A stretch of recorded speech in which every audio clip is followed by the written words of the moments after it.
All right, let's go ahead and fade out the music here. And here we go. All right. Well, good evening, ladies and gentlemen, ladies and gentle thems. My name is Greg, and this is Something Awesome.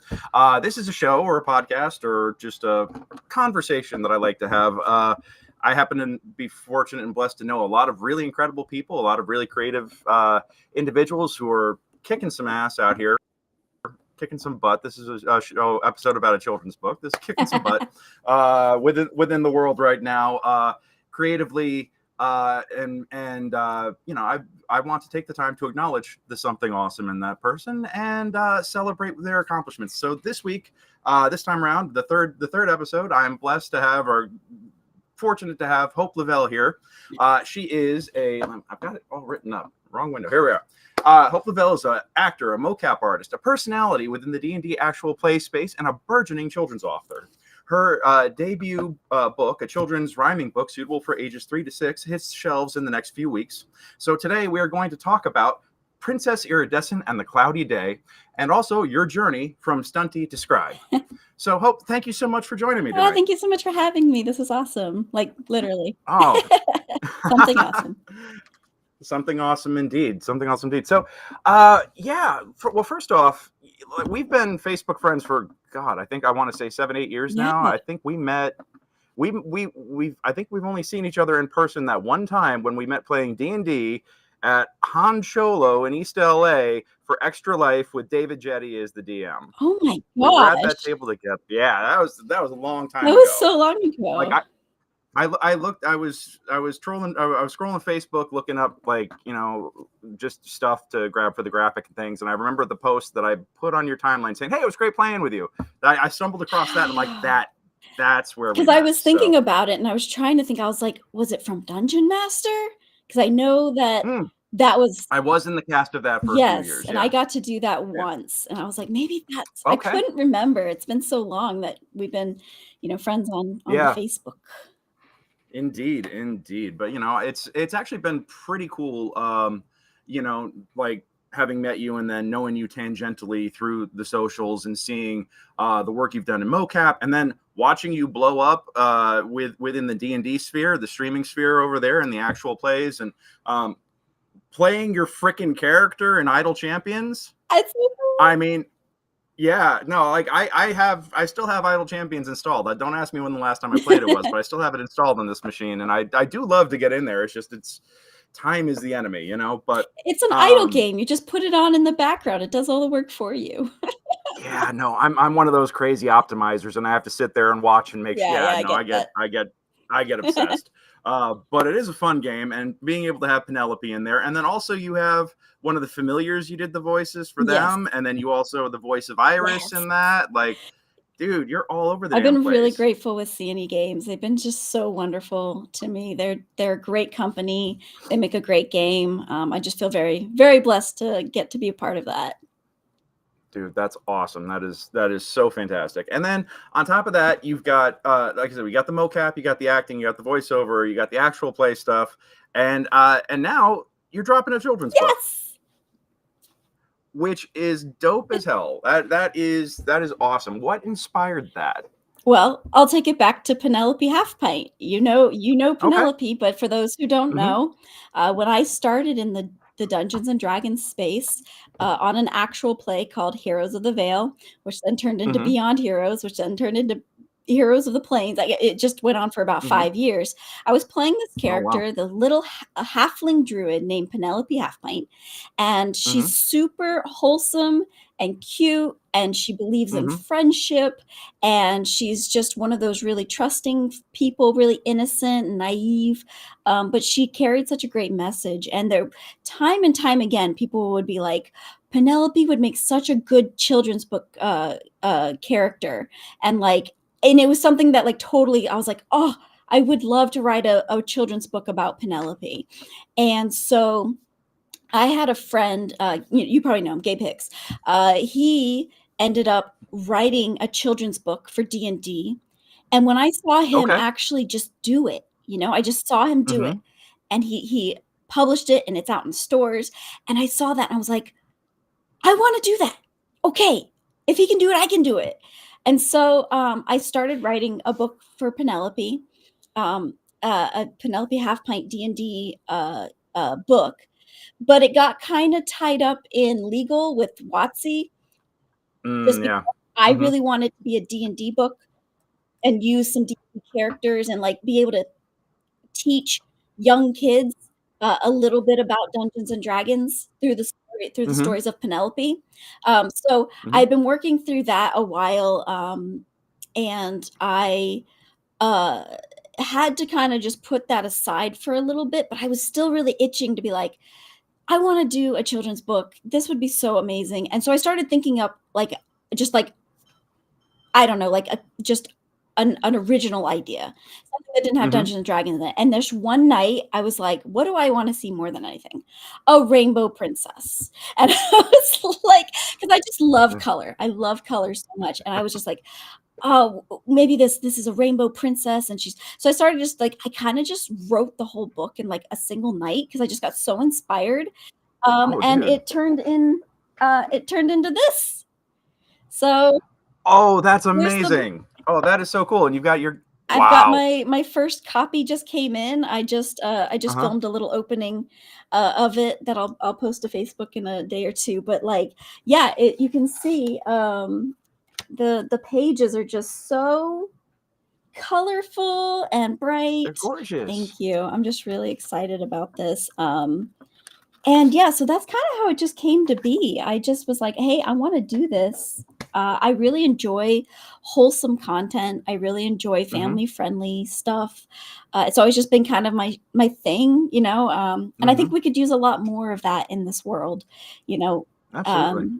Yeah. So long story short, that's kind of how it all happened.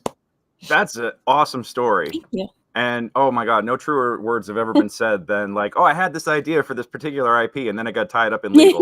Oh, that's It's brutal. still gonna happen. I'm still working on Hmm. it. Whether or not I can actually get through WotC, or if I have to change some stuff and just make things a little more general. I Hmm. still have a couple of Penelope books in my back pocket that I really want to do once Princess Iridescent is kind of out there, and I can start on my next thing. So Yeah. Well, they did make a lot of stuff Creative Commons now, yes, so that does yes, it help. does. Absolutely. Yeah. That's awesome. That is I incredible. And you got the copy right there. Real quick though, I realized I skipped a question. Are you from LA originally or are you a transplant? And if so, where are you I from? am originally from Alabama. Yeah, yeah, Alabama. yeah. All right. Yeah, so I moved, I left Alabama when I graduated high Mm-hmm. school, went to Vancouver, Canada for film school. I Oh lived in wow. Vancouver Okay. for about 2.5 years, 3 years. And then when my visa expired, I moved to LA in 2012. Mm-hmm. So I've been here for 12 years. So Nice. feels like home now. So, Absolutely. Yeah. And they always say that if you can last at least 2 years in LA, you're a yep, lifer at that point. that's about it. You Yep. know, you just have to make it about 2 or 3 years past that little threshold and you're pretty Yep. good. Yeah. Once you get used to putting the in front of the names of all the Yeah, freeways, like you're golden at that point. that's So all it takes. That's yeah, all very you know. cool. Well, my first interview, Ladarian Williams is from Helena, Alabama. So Oh, like little bit of Bama that's representation up in here awesome. again. Glad to have that. Yeah. So, and I grew up down in I was born in New York, but I grew up in the Panhandle of Southern Virginia. So Okay, down in Roanoke. So yeah, a little bit of Southern I representation. love it. So nice. Okay, so now obviously the actual play, your actual play experience in Penelope informed the book Mhm. writing. How did you get into actual play?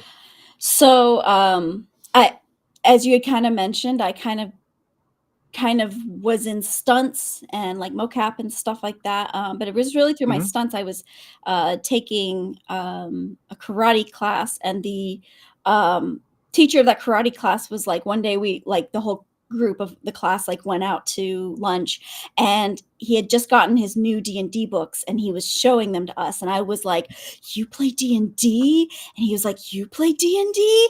I'm like, "Yeah." He's like, "Do you wanna play?"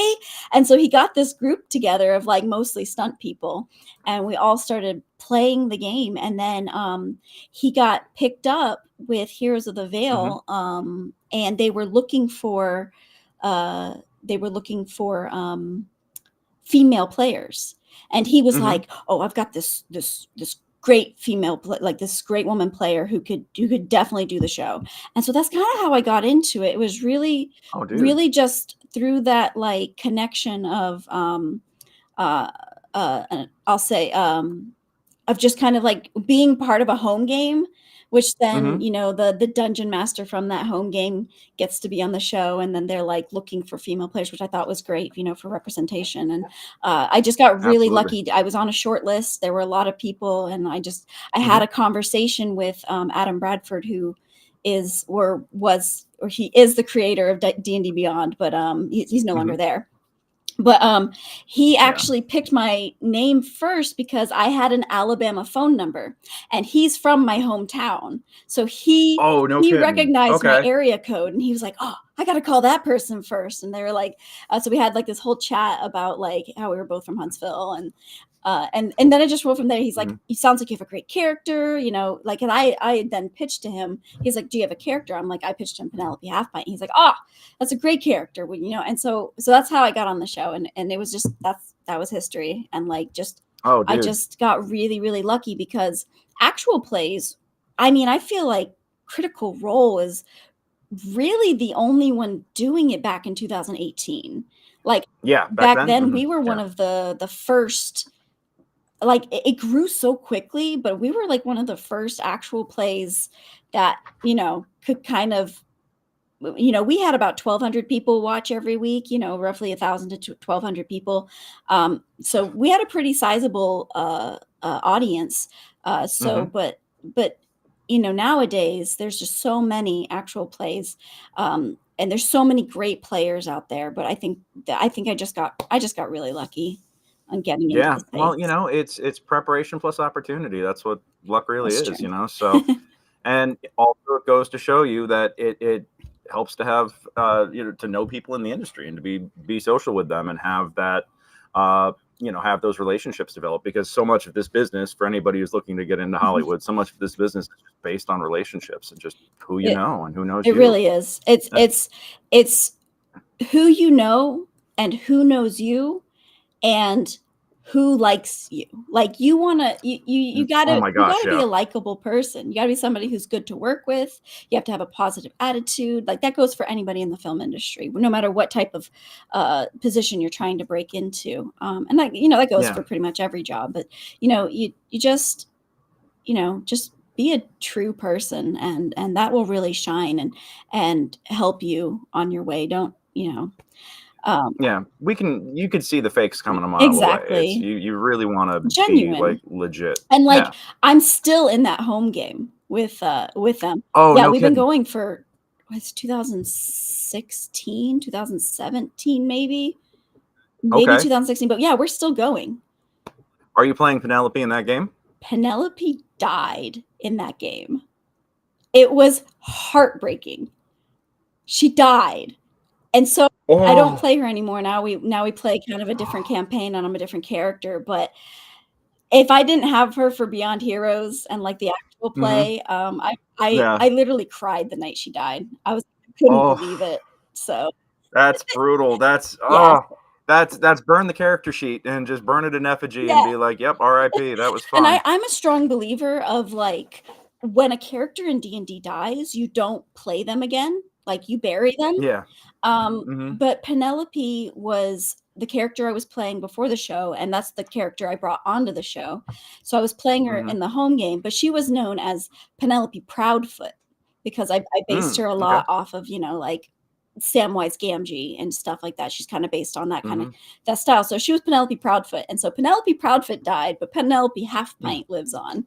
So they're different characters a little. It's a multiverse, right? You know, they've already that's canon. They've established that, true. You know. So that's fun. That I didn't. So what are you playing now in that game? So it's a League of Legends D&D. So I don't know if you play League of Legends.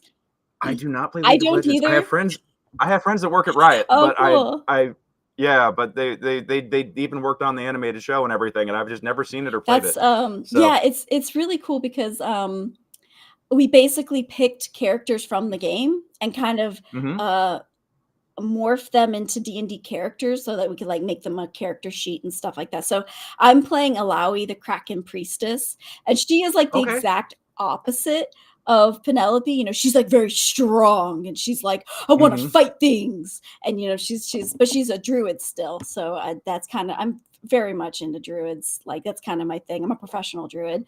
I love it. So All right. yeah, but so my character in my home game is like way different, which is really fun. It's good to play the range. Absolutely. So are you more spellcasting focused or are you wild shaper? Oh, I'm definitely more spell casting, like because druids can do so many cool spells. They really You're can. talking about like you know, like anything elemental. You can do healing. You can do like all sorts of things. So I often forget that I can wild shape, and I don't do it very often because I'm so like spell focused. Yeah, I've got one of my hustles is I'm a professional GM for hire, and I actually have a game every Tuesday with an after-school program in New York, in Long Island, where I grew up. And oh, hey, Coleman. Hey, it's Coleman. Hey, good to see you, buddy. I have a friend at Riot who scored me on the game when I told her we've been playing an LOL D&D game for all these years with no knowledge of the characters. Oh, can I tell him Coleman's in my home game? Oh, Yeah. no shit. Okay. So I didn't know you guys knew each other because I was in Dungeon Master with Coleman for years. So yeah, definitely. So small world. Glad to have you here, buddy. Thank you for tuning in tonight. So yay, Coleman's a good man. Like him. Yep.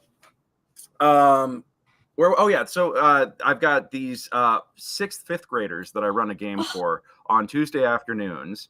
And I just log in from here in LA. I've got my coffee. It's 12:30 in the afternoon, and I log in just after school for them. We play for 90 minutes, and I've got 3 druids in the game. Oh my god! And none of them even know a thing about wild shape. One of them has a negative strength bonus and keeps trying to melee everything. I'm like, y'all, you know, you're killing me. I love that. I absolutely love that. That is so cool that you're a DM for hire. That is amazing. It's a fun little hustle. Do you hustle, do just D&D or do you do other TTRPGs? People have only paid me for D&D so far. I do have Fallout, I have Star Wars, I have Star Trek, I have I actually just did a 3-week series on my YouTube channel with a Fallout one shot. It was supposed to be one session, but we were all still learning the system, so it was 3 episodes. Yeah. So good times. And then oh my gosh, what else? I have more. Yeah. Anyway, I will get. This is about you, not about me. I don't. It's a conversation. We could go. I would love to be a GM for hire. Like that would be super cool. I just got into dungeon mastering like basically for the first time for actual plays about a year ago. So I have a show that I DM, and I absolutely love it. But of course, I'm still kind of like a first time DM, you know. So it's like it's a big learning curve. But it would be so cool to get to like just, you know, DM for people who need games to play, you know? Yeah, it's been an interesting experience. I started it during the pandemic because my main business that my wife and I have is that we own and operate a couple of small theaters in LA, and we book people in to rent. People rent them for shows, for the Fringe Festival, for all kinds of stuff.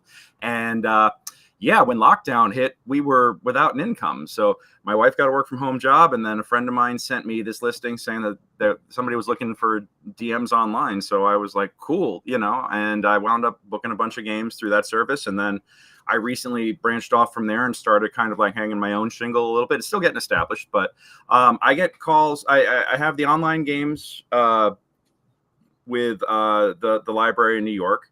But then I also have I get phone calls randomly for birthday parties. I did somebody's bachelor party a couple of months ago, and I was like, okay.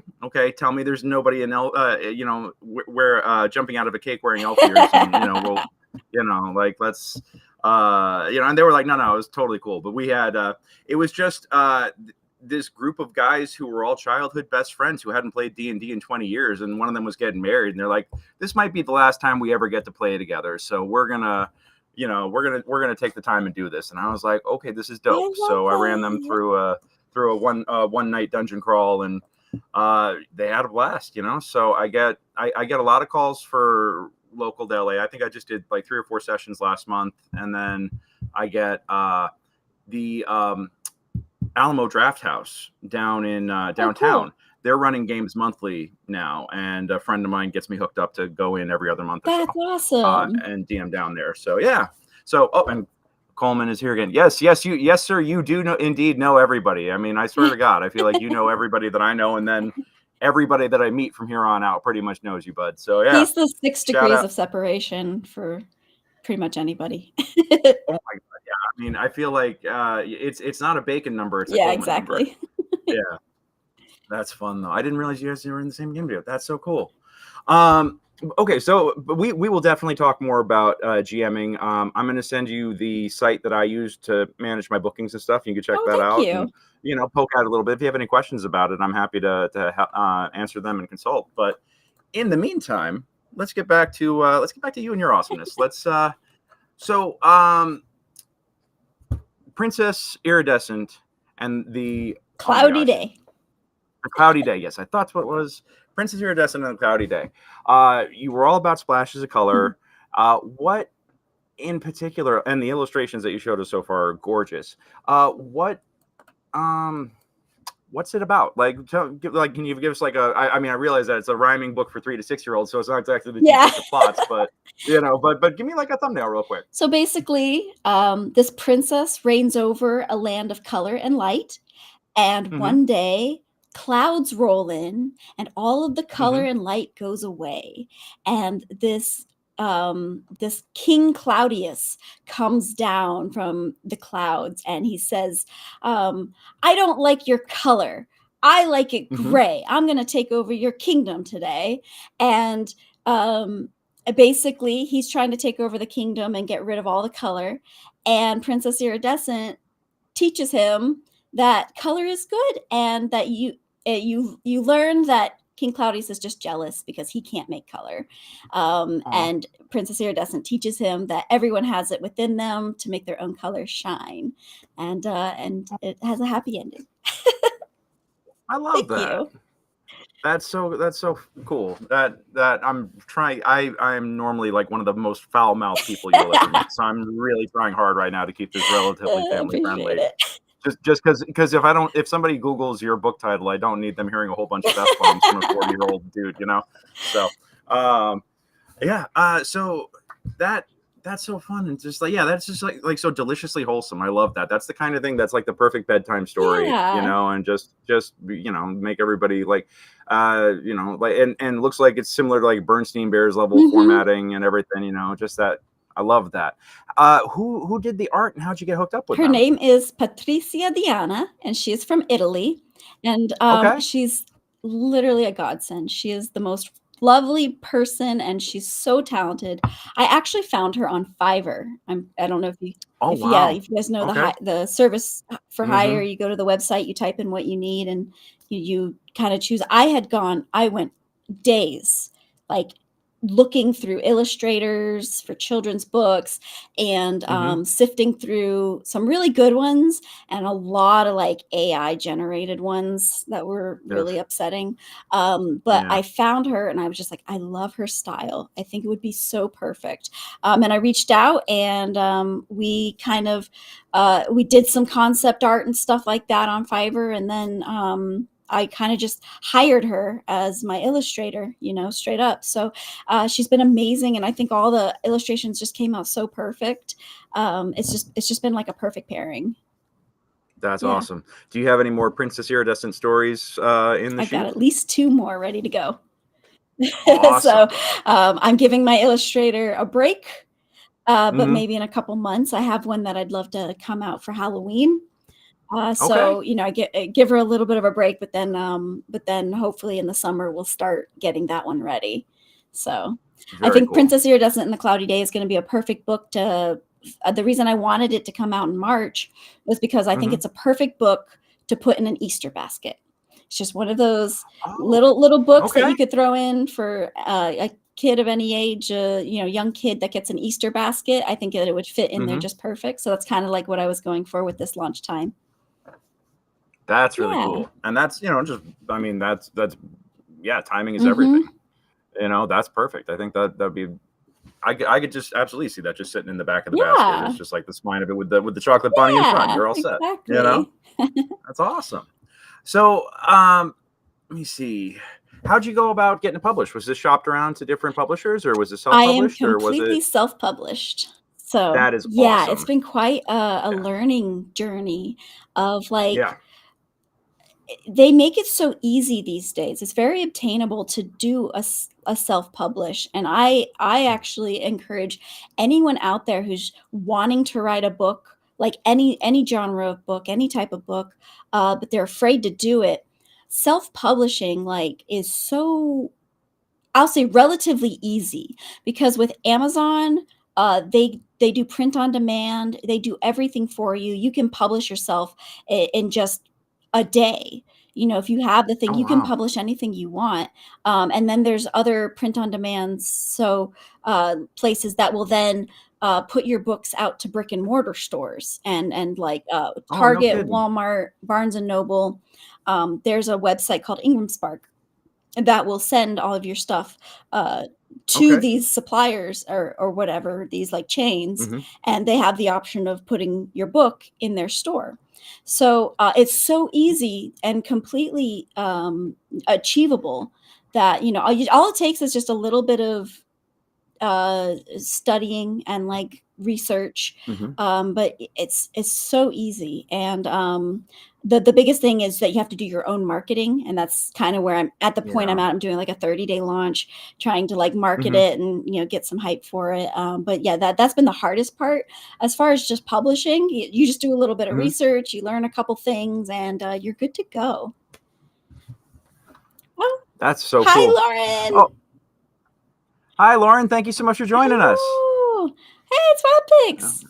And we got some other folks hanging out here. Hope, I really looking forward to getting your book. No idea if it's out in Canada at the same time or later, but either way, I'll get it. Dude, that's Thank fantastic. You already you. got a Thank sale. you so So much. I appreciate you. Yes, it should be. yeah. It should be available, I think, in Canada the same day as US. So, um, And what is the drop day? March 1st, everybody, March coming up. 1st. Okay.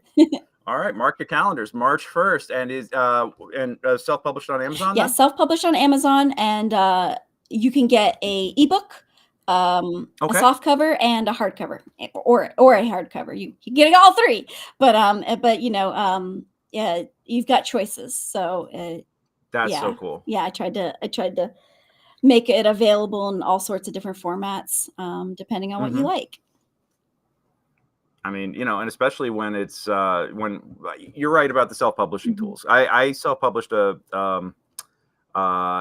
anthology of of some of my short plays about a decade Oh, ago cool. using lulu.com, Ah, and it was a lot more primitive back then. It was you know, I did get the ability to have it distributed to physical bookstores. They did put it on Amazon and BN and all these other places. I had to buy my own ISBN numbers and stuff, but and, like, get them yeah. separately through a whole separate service and Wow. then import them. And I did the formatting in, it was like you went in and did the ebook format in raw HTML back in the day, like, you know, up in the snow, uphill, both ways. It just felt. I'm so glad to hear that it's so much simpler It now, and the is. quality looks Thank fantastic. you. Yeah, So I'm really impressed with the printers and the quality. It's just been really a fantastic learning experience, and it's been pretty easy. So I hope that you, if you want to do that again, that you feel okay to self-publish again. oh yeah, oh, I'm going to. I've got about 50 or 60 10-minute plays that you know, that are just have been collecting dust. Like, Yeah. I'm fortunate that my because I've had a theater company since 2008. Like, anything I've written has pretty much been performed at least once. So Wow. that's a very lucky privilege that I have. You know, but like, once they get up once, like, I could sit there and submit to 10-minute play festivals all the Yeah. time, and sometimes I do. But you know, most of the time they're just sitting there collecting dust, and it's like, well, I'd like to, you know, put them out there to someplace Yeah, again, you you know, and absolutely get some of should. them Yeah, back you up. don't want them just sitting Yeah, there. You got to get that work out there. Do absolutely, it. absolutely. I gotta get my next musical written first, and as soon as that's done, I'll turn around and do another Oh, that anthology. sounds So amazing. yeah, yeah, I've got a writing partner. We're doing a musical called The Monstrodicy, and it's an interpretation of the allegory of the cave told through the eyes of monsters that live in a dungeon. So yeah, That's gonna be great. I so love that. yeah. So, well, it'll hopefully be coming to the Fringe Festival next year. So fingers crossed. So yeah. But again, just commiserating on the writing and stuff like that. But I definitely want to keep the focus on y'all. I got to Oh, start I plugging just my want own to give stuff a here. shout Yeah. out to everyone who came in. Got Ann Yeah. and Lauren and Mav. Thank you so much, Mav. And Ann is asking for a quick preview. We did this a little earlier, but here it is. Here's the book. Yeah. Here you go, Ann. Here's some Yeah. pictures. Let me pull up some more colorful pages for you. Oh, and I've got an overlay of the cover here. Oh, that's gorgeous. There Hey, you go. TC, welcome. Thank you for coming in. There it is. And here is the cover image. Yep. That's the cover image. Oh my God, this is the most people I've ever had in a chat on one of my live streams ever. I'm only getting a little overwhelmed. So many That's wonderful awesome. friends. They're so lovely. Thank you, guys. Yeah, thank you all so much for joining. Really, really appreciate having you guys here. So awesome. So yeah, March 1st, Amazon should be available in Canada same day, which is fantastic. What's the price point on it? How much is it going to run for a copy? So the ebook will be $4.99, and then the Mhm. soft cover, I believe, I have to confirm the prices, but I think it's going to be like $8.99 or $9.99. Okay. And then the hardcover, I'm trying really hard to get it down as low as possible. I think it's going to go for about 15 or 16. So for under $20, you could get a full children's book. So. And if folks who buy the book are here in LA, will you sign up for them? Absolutely. I would love to. I love that. And you passed around a link on Facebook that was to sign up for news and announcements about it. Yes, my newsletter. I think fantastic. I've got it linked on the QR code right here. So go on ahead, folks, scan that. Please put in your name and email. Give Hope some love and support here. Make sure that that you get all the information about this episode and this book, and then all the other books that are coming in the future as well. I mean, it sounds like we'll have a Halloween drop here hopefully as well. That's right. So, thank you so much. That's so sweet of you. No, of course, gotta support. I mean, it's critical. Like there's so much stuff out there these days that people doing exceptional and really cool things need to be uplifted, and supported. So, this throwing a QR code on the screen for a couple of seconds helps out even a little bit. I'm happy to do it. So, awesome. Well, just to shift topics a little bit, I want to talk more about D&D because that's how you and I met. And obviously we have a lot of, overlap in friends here in the geeky friends like Coleman and other stuff. Hi, Lee. Hi, Lee. How are you? I promise you'll be able to watch this all again, and you can probably scroll we back got right Duval now. here too. Duval, hello everybody. Oh, everybody's coming in and rocking out. Thank you all so much. Appreciate having you here. Oh my gosh. Here we go. Everybody's chilling. Excellent. When did you what was your first RPG? D&D 3.5.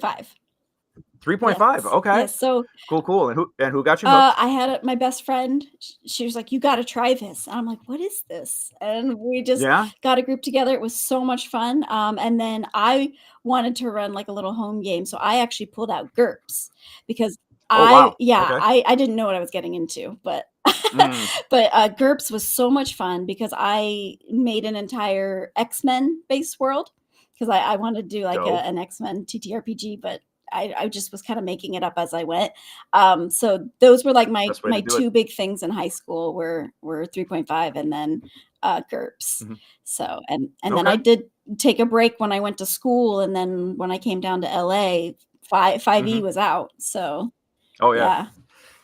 when we played, that was the first time I ever played 5e. When Dave Jetty gave me inspiration, I was like, "What the hell is that?" I was like, "I literally don't understand what this is." Oh my God. Well, I started my RPG journey when I was 8 years old. I was visiting my cousins in New York. I'm originally from Long Island. And I walked into my cousin's living room, my aunt and uncle's living room. My cousin's sitting there with his buddies. They're all like 13, 14 at the time. And they were playing the original Marvel Superheroes RPG. And they were like, "Here, have a character sheet and come in and play." And I sat there for about 15 minutes and watched them make the math rocks go click clack. And as an 8-year-old, and I was like, I don't understand what's going on. So I'm going to go out and I'm going to go run around the house and do whatever because I'm 8. But that kind of like stuck in my head. And it wasn't long before I was, like asking my parents to get me the box sets and stuff like that. So we did Marvel Superheroes. From there, I did Street Fighter, the role playing game that was by White Mm-hmm. Wolf. And it's all the same system as Vampire. Very different power scales though. So it's Yeah. not like you can have your Ventrue take on Blanca or anything like that. But and then from there, Star Wars D6, and then it wasn't until junior year of high school that somebody sat me down and I played my first game of AD&D second edition. Oh my God. And I rolled up a rogue that had 18 dex and 3 strength. And the first thing I did was promptly fall off a cliff. And I managed to grab onto the cliff 4 separate times and then failed to hold on every time. And I splatted.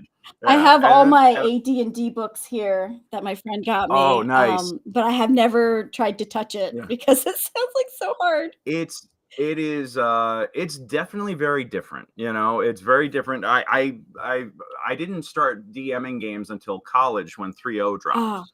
And when 3rd edition came out, that's actually how I assembled a really big portion of my circle of college friends. Was I just started running a game and people got involved, and like some of those guys are still on my Monday night live stream now. Like that, I've been gaming with those guys for over 20 years, and it's family at this point. But I was all big completionist. I had the 3.0 books. I got all the 3.5 books. I was in the middle of collecting the 4.0 books. And at one point I lost my job when the economy crashed, and I stopped buying the books. And then I didn't really get back into it until well into 5th edition. Wow. But so getting back into it, I was like, what do you mean your armor class doesn't really go above 20 now? Like, what is this? What do you mean that the saving throw DCs don't go to 50 or whatever? Because I had played in epic games, and so having 5e be so much like bounded, more bounded, was like a little surreal and took a little getting used to, and now I can't imagine playing anything else. Yeah, so, it's true. It's I still get a couple of people who are like, they simplified it too much, but mostly it's really opened the doors to a lot of new players. I think overall it's been a really good thing. 100%. And those are my primary clients these days when I'm running games professionally for people. It's people who've never played before. A lot of people who've never played before. And so I'm like, cool, well, here's your D20. You're going to do about 90% of your rolls with this, and we're just going to start, and I'll tell you what you got to do, and having just advantage and disadvantage versus calculating stacks of modifiers is just so much simpler. So it's, I think the accessibility of 5e plus the proliferation of Critical Role, especially when the pandemic started and nobody had anything else they could do, and then Roll20 being so accessible and the other virtual tabletops being so accessible, that was like, to not to celebrate the pandemic, but there were good things that came out of it, and I think the tabletop RPG renaissance is one of them. So at least we had that. It was very interesting to watch because, everybody used to be, closet D&D gamers and stuff like that, or people who it was to be ashamed of, and now it's celebrated, which is just amazing. And especially as I grew up in the South, of course, there was always the D&D's the devil kind of thing, and I got that from my mother at one point. I love my family very much. My mother was very concerned about my immortal soul and was like, you do believe in Jesus Christ, don't you? And I'm like, yes, mother, I'm still Catholic. Don't worry about it. It's called imagination. My mom was very supportive. Also, my dad played when he was growing up, so he would do 24-hour long sessions and stuff. So he was really into it. So when I started to play, they were both very supportive. So it was really nice. That's so cool. Yeah, your dad was a player back in the day where it's like, no, this doesn't teach Satanism. This teaches celibacy. Yeah, pretty much. Yeah. My gosh. So let me see. I have so many notes here. So D&D was your first RPG. What else do you play, or what else have you played? You got any favorites? You know what? I really like Pathfinder. I think I did one game of Starfinder. I didn't like it as much just because I'm not a huge I'm like a Star Trek fan and stuff like that, but when it comes to like playing sci-fi, I don't know why I don't like it as much as playing fantasy. So, Because I mean, if you're a Trekkie, then I feel like Starfinder kind of falls more into the Star Wars as opposed to Star Trek. It's yeah. more fantasy than science Yeah, I fiction. guess so. You know, Yeah. yeah, So, fantasy in space. Yeah. So, but that's cool though. And then, have you tried any of the other any other games out there, or has it mostly just been within like the two big I think sandboxes? those are the two big ones. I'm trying to think if I do a lot of tabletop board gaming as well. So a lot of my Gotcha. times when I'm Okay. not doing like TTRPG, I'm playing board games. So that's kind of Nice. And what's your favorite board game?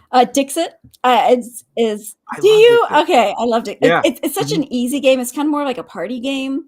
I'm a Yeah. big Yeah. fan of Mysterium as well because of it's very similar to Dixit in the sense you're just adding like Clue meets Dixit kind of thing. So that's a Nice. really fun one. But yeah, Marvel Villainous and Disney Villainous were the games that and Ticket to Ride were like the love three Ticket big to games that Ride. got us through. Ticket to Ride caused so many arguments and so much smack talk between me, my wife, and our best friends. Like it was bad. Yeah. Oh God. Yeah. Have you now I've heard that there's like I mean, well, like PAX East, PAX Unplugged, stuff like that. There's like board gaming conventions and things like that, in addition to like the tabletop gaming conventions. Have you checked any of that stuff out, or has it been, or I've heard about conventions for tabletop games and board games and stuff, but I've never actually been. Yeah, to one. when I was lucky enough to be on Beyond Heroes with D&D Beyond, they actually sent us to conventions to play. Oh, And dope. so I went to like Gamehole Con in I think that's in where did we go? Michigan somewhere? Wisconsin? Okay. I forget where it was, but that was a really fun one where we got to do some live shows for, audience members and stuff like that. But then we got to like go to the game room and like play games and stuff like that. So Yeah. they are so great. I would definitely say the PAX and the PAX Unplugged, Gamehole. I'm sorry, not Gamehole Con. There's Gary Con. There's so many. Heard of Gary Con. Yeah. What's the one coming up? People in chat will know. What's the one that everybody's gaming up for? Why can't I think of it? They'll let me know in chat. But the other big ones, I'm sure Lauren and them will throw it out there. But I have to answer Dude of Dixie. Yes, Betrayal and House on the Hill is so good. Yes, that's a good one. And they just came out with the Baldur's Gate version. I don't know if you've seen that. Yeah. That one is I just got it, haven't played it yet. But well, let me know if you want to play that, because I would totally roll that with you. You're coming Absolutely. over. Let's do it. Okay. I'm always looking for I'm in. people to play board games with, so you're on my list. Done. Absolutely. And I've got a board game crew too. Like we'll make this happen. Awesome. So yes, yeah, please. I love it. I love it. Yeah, and I played Betrayal a couple of times, but I heard about the Baldur's Gate one. Never played it. Really want to check it out. It just sounds so damn cool. Okay, so. And any thoughts on D&D 1 or D&D 2024, whatever it is they're calling it now? Yeah, so I'm interested to hear what people in the comments have to say about D&D 1. So I'll say my piece. D&D always needs to evolve, and I understand that. I think what they're doing with D&D 1, as far as I know it, is that they are trying to fix a lot of the language, a lot of the political correctness kind of things that need to be addressed. I do think that I am a little worried that they're going to simplify things a little too much. We'll see how it goes. It is going to be backwards compatible, whatever that may mean. I'm still looking into that. So I'm hopeful. I don't know. I am one of those people who does not like change. So changing will be interesting. Yeah. So, but I don't know what you think about it. We play tested a couple of the playtest packets early on, and then and I liked some of the proposed changes. Inspiration on when you rolled in that one, and a few other things that I think would be unique and interesting and kind of like sped up gameplay, but also added flavor.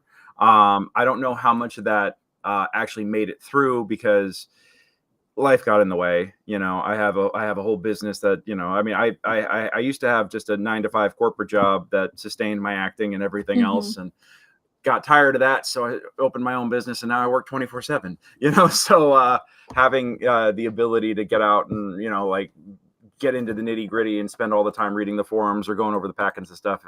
Unfortunately, that's kind of escaped me a little bit, but from what I've seen, I'm kind of hopeful. I'm intrigued, and the other thing is honestly, if we don't like it, don't play it. It's not like they're deleting your books, Yeah. I So mean, I know yeah. people who are still playing, 3.5, Hmm. that they pull it back. I know 3.5 is a lot like Pathfinder and stuff, so some people roll over to that. But it's like it's true. Like, I mean, the game is still there. So, Yeah. there's just a new version now. So Yep. I have my whole. This is just all my 5e stuff right here. Just all the. Well, some of them are over here too. But yeah, having just like the shelf of all the. Mhm. Like they're not deleting that, guys. So yeah. I think that the people who get really kind of up in arms about edition wars and stuff like that, I'm always like, just play what you Yeah. want, man. No one's gonna and let people enjoy Mhm. things. It's just why care so much about what other people Yeah. think. So yeah. As long as everybody's having fun. So, and you got into D and or you got into the actual place because of your work in the stunt community, and also as a stuntie, you got into Mhm. MoCap and stuff like that. And I'm very curious about that because I know you, I know Mirna Velasco, and I know a few other folks who have all had their dots and gotten to do all this amazing stuff. And I'm always just like, how the hell did you guys get involved in that? That's so cool. Yeah, I was really lucky, and I was doing stunts, Hmm. and I had a friend who was a voice actor, and he Okay. posted on Facebook that he had just been to this motion capture class, and this was, like, years and years and years ago, and Hmm. he's like, "I learned what it will be like to act in a video game and stuff like that," and I'm like, "Ooh, I wanna do that." So I signed up for the very next class, and it turned out to be, this, like, school that teaches you how to be a motion capture performer. And so I Oh, went through dude. the entirety of the school. I did every single class, came out the other Mhm. side of just being like, this is what I want to do. I want to do Oh, motion wow. capture. And so I trained for it and got some gigs. You just learn, you use your stunt background, your acting background to get these sort of roles. And it kind of just, once you're in, it was, especially back then, it was such a tight knit community. There weren't a lot of people Hmm. doing it. Now there is, but I kind of got in at a really good time. That's so Yeah. cool. Yeah, and do you what do you now this wasn't on the list of questions that I sent out earlier, but this is just coming top of mind because you mentioned the two-letter bad word a little while ago with AI. What do you think AI is going to potentially do to or have what kind of effect do you think it might have on all this? I definitely think AI is going to play a big role in a lot of aspects of motion capture. Whether Hmm. it be, yeah. It's hard to say. I definitely know that motion, like, markerless motion capture is what they call it, is, when you just Hmm. use cameras, and you no longer need infrared cameras, you no longer need inertial suits, no longer need anything. You just need That's the stuff with the ping pong Yeah, balls on it, right? exactly. So you Gotcha. just need, basically just video, and the AI can Wow. then turn all of that motion into, you don't need fancy volumes anymore. You don't need to do $100,000 days to get what you need. Oof. It's I can see that coming into play, but Hmm. uh, maybe not yet. We're getting there, but I do think AI is going to affect a lot of things as far as like, do we even need performers for this? Like the big thing is that they're doing AI training. So they'll Hmm. have mocap performers go in and do like a set of fighting, a set of walk cycles, a set of this and that. And then they Hmm. use all those motions and they give it to AI to then train Hmm. AI how to make these Hmm. motions and then connect them together and make cycles and stuff like that. So really, we're working our way out of a job, by doing that sort of Yeah. stuff. So Hmm. eventually, every single movement that's used in a video game will have already been created in some form of library. It kind of has been already in some certain stances, but a lot of video games want to get their own library of the moves, and they're very strict about like these are our moves. We're gonna copyright our moves and stuff. But there are Hmm. libraries out there that really have everything you need already. So I think that Wow. AI is just going to add to that. Wow. Yeah, I had a whole I yeah, AI with that regard, I mean, I know that AI is not able to like be generating whole, videos just from a text prompt or anything yet, but we're, it's moving pretty quick. It's moving pretty Yeah. quick, and it's a little I just scary. saw the AI text prompt into video, and Oh yeah. they can just make AI just makes video off of a text, and you're just like, wow. Oh, so that is a That thing is a now. thing now. It just came out this Oh past God. week or so. They've been showing like you Oh. just write a prompt and then video comes out. It's wild. Yeah. I'm one of the folks that voted no on the latest SAG agreement because of exactly Yeah. this. Because I was like, no, you shortchanged all Yep. of us on this. Like we're gonna, this is gonna hurt. That was a So tough one. yeah, this is where I'd be swearing a blue streak if this was not a video promoting children's books. So yeah, that's it's tough, but I mean, I think that with these changes, hopefully, I new opportunities and new forms will arise. I mean, 20 years ago, MoCap was still in its infancy to begin with. I mean, like things are going to evolve, and I think that there will be new right places and new right times to be at where opportunities will come up, hopefully. And hopefully we don't take the human out of creation of entertainment. I mean, yeah. I was at a convention for motion capture for education. It was an education conference, and we were trying to get motion capture into the schools, and there was like this seminar at this convention that was like, learn how to write a children's book using AI. And I was like, oh no. And like, so they were teaching like you can write and illustrate a children's book with like in 5 minutes. And I'm like, yeah, but there's no heart to it, No. There's no human touch to it. And it just really upset me because I'm like, first they're coming for my MoCap jobs. Now they're coming for my children's book jobs. It's like you can't escape it no matter where you are. And ChatGPT is already a better dungeon master than most people. So it's just like, help, we're drowning. Yep.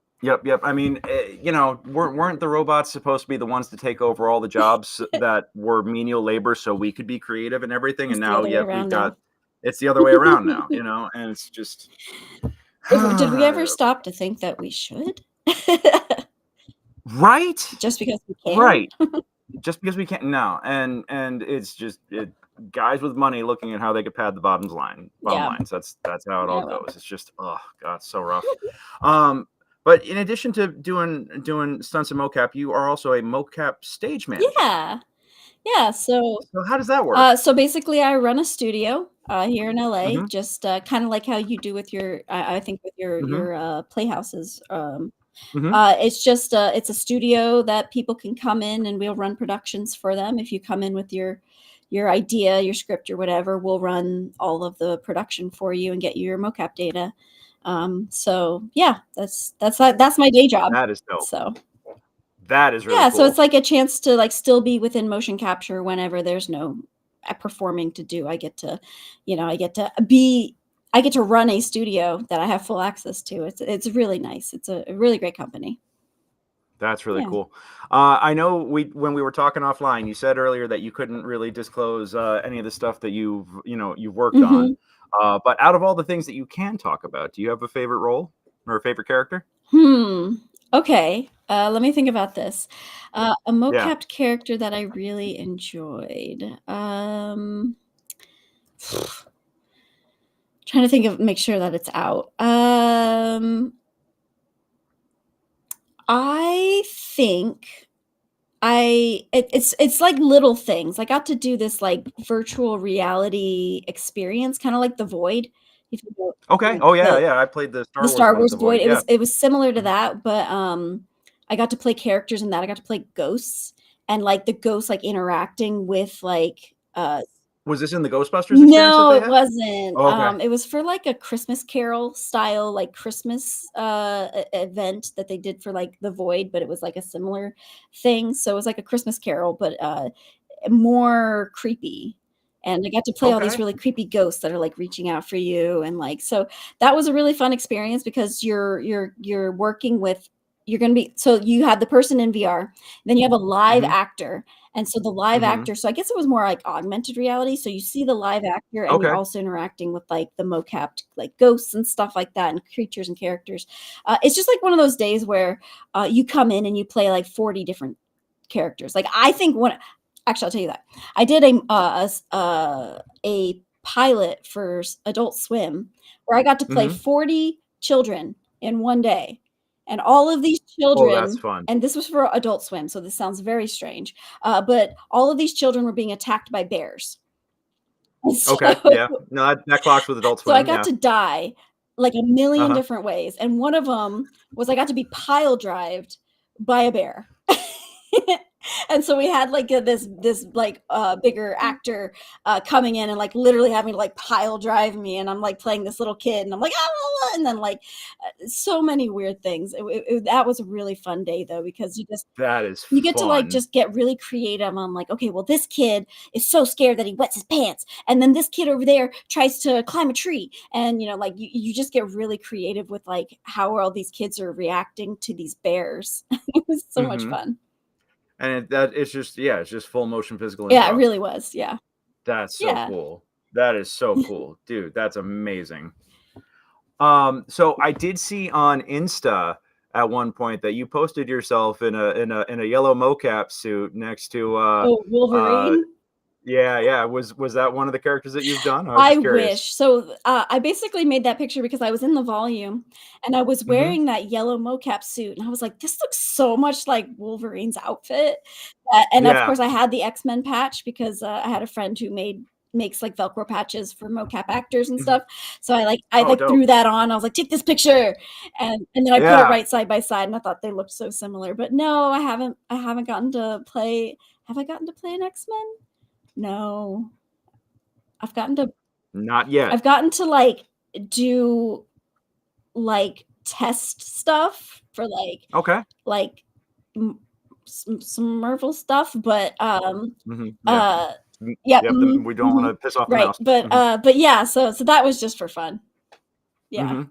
That's cool though. But hey, you know what? I mean, it's literally dress for the job that you Yeah, want. exactly. You know? That's so cool. And that would be amazing if, like, in the Wolverine video game, it's you doing, you being the Yeah, little five right? foot Canadian. Yeah, that Yeah, would be really that'd be so dope. yeah. That'd be so freaking cool. So you're a fellow X File. Mhm. What is who's your favorite mutant? Magneto. Yeah. Okay. So you're the Malcolm X fan then, in that case, of the two of them, if you go with the allegory that Yes. it's Martin and Malcolm. Yeah. Yes. Yeah, I So think that his story is just so like he's a bad guy who's rooted in real he has his reasons, and I think that they're yes. all really justified, growing up, Yeah. being, like, in the Holocaust and, like, seeing that pain and, like, being part of that, and then seeing it happen to mutant kind of in the Mhm. the same like, he believes that what he's doing is right. So he's Yeah. he's one of those really well-rounded bad guys, that you just sympathize with, and I think that a Yeah. really great villain is sometimes the best character. Absolutely, because the best villains don't think they're the villain. Exactly, and that's exactly it. He really thinks what he's doing is right, and Yeah. and depending on how you things aren't all black and white, depending on what Mhm. side you're on, I mean, you have to admit he's got some points. It's a complicated, nuanced argument, Exactly. and yeah, if it's anybody who doesn't realize that the X-Men have been woke all along, clearly have never read the Yeah. X-Men. Although I got to tell you, when I started in comic books, Magneto was the head of Xavier's school at the time with the New Mutants run. So, like, I started reading that. That was my intro in my on ramp into the Marvel You comics read and the into New Mutants? X was New Mutants when he was the headmaster of the school. So when I started reading other books, I'm like, wait, he's a bad guy? I know they've been around so long, they've done everything. I remember Yeah. starting that series, but I didn't get that far in it. Oh, one of the first books that I read was right after. Spoiler alert for a comic book that's probably about 40 years old now, or 35 years old. But it was the issue after Doug Ramsey died. Oh. And he came back merged with Warlock, Mm. and they had Douglock, and that was like one of the first, like pretty intense for a kid who's like maybe 10 years old. Yeah. It was a lot, but dealing with like the death of a best friend and teammate and all that. But it was like I got hooked. I was like, I want all of this. Like my transition into nerddom was like guaranteed at that point. Yeah. But yeah, God, Magneto is such a brilliant, like when written Yeah. well. Big caveat Yep. there, because they've done all kinds of stuff with that character. You're exactly right. When written well, I think he's one of the best characters in X-Men, hands down. Have you been keeping up with it with the Krakoa era and all that other stuff? No, not at all. I Yeah. stopped after the House of M Okay. when Oh wow, with No More No More Mutants. Yeah. Mutants, and then I Mhm. followed the Hope Summers saga. Okay. So I followed all the Hope Summers stuff just because I loved her, because she was a redhead named Hope, and I Mhm. was like, when I was in the height of my stunt work, Yeah. and then Deadpool like hinted, because Cable's daughter, Oh yeah. they hinted at Hope with Cable, Mhm. and I was like, oh, I want to play Hope Summers in the next Marvel show or the next Marvel movie or whatever. So like that was like my big dream, was to play Hope Summers in some sort of content. But then that never happened. So because they still haven't gotten there. I think they will get there, but Yeah. Eventually. I mean, eventually. By then I'll be like 50 years old. So I mean, at this, well, I think with all of the recent reshuffling, I think we're going to get the mutants a lot sooner than we were originally anticipating. Yeah. So who knows? Maybe, and also, I mean, the X-Men is just full of time travel stuff. So I would never, I would never give up hope. So yeah, yeah. Oh God, yeah, X-Men. I also think that the original Bryan Singer X-Men films were like the best template for modern, or like some of the best superhero movies out there. Like, they're just fantastic. yeah, not so much The Last Stand, or any of the ones that came after that. We don't talk about those. No, we don't. But the first two, The first two were are great. yeah, top notch. Love those. I thought X2 was like really balanced the ensemble aspect of it really well. Nobody really felt like they got the short shrift, Mm-hmm. So, and everything really had like that kind of emotional impact. And oh, I can't wait. I got to watch X-Men 97 now. Now that I think it's dropped now. Oh, Yeah. is it dropped? I don't know. I think, yeah. I gotta watch. I'm very stoked that they're doing that. I think it's gonna be great.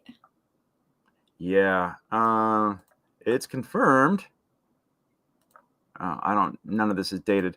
They have the new. They have the official trailer that just dropped 3 days ago. Okay, yeah, I'm all in the feels for that. Very, very excited over that. Yeah. And they brought back Morph. Well, oh, that's right. But in the original cartoon, I think they had actually resurrected him, even though they killed him in the pilot way back when. Oh wow. I think it was a big storyline that they brought him back. So yeah, the trailer did. Yeah, thank you, Lee. Yeah. Yeah, I'm excited for that. I think that's going to be fun. Mm-hmm. Just that goes right back to my teens right there, watching all that stuff. Oh yeah. Yeah. Oh my gosh. Wow. So Adult Swim, a couple of projects, nothing else you can really talk about on that front though, about your body of work, right? Right. Not right now. Gotcha. No worries. Do you have anything coming up that you might be able to talk about in the future? Oh, who knows? Yeah. Sometimes things get stuck in production for so long, and you're like, is this ever going to come out? So yeah, we'll see. Okay. Well, fingers crossed that it all comes out, and that that you get your laurels for excellent work done. Thank you. Yeah. So I think as we're just starting to wrap it up here a little bit, getting into a little bit more of the more esoteric kind of stuff. With everything that you've done between stunt work, acting, mocap, writing, actual play, how do you define success for yourself, and where do you want what kind of field do you want to conquer next, do you think? I really do believe that success is when you've inspired somebody.